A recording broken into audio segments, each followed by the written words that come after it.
मी आलेली माझ्या आईकडे भांडुपला. तर हा आहे आमचा वडापावचा धंदा. गेल्या 20 वर्ष हा वडापावची गाडी आमची चालू आहे.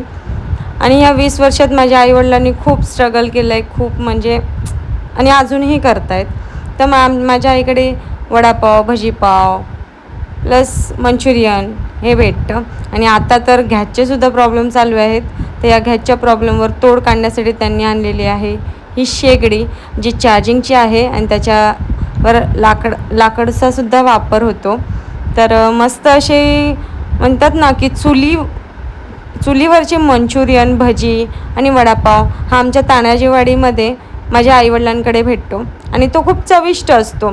आम्ही गेली लहानपणापासून खातो आहे आणि माझी मुलं, माझा नवरा म्हणजे आमची बहुतेक फॅमिली माझे तर सगळेच जण आवडीने असे खातात, कारण की इतका वडा छान असतो ना. आम्ही कधी कधी राहिल्या तर शिळासुद्धा गरम करून खाल्ला ना तर तो खूप चविष्ट लागतो.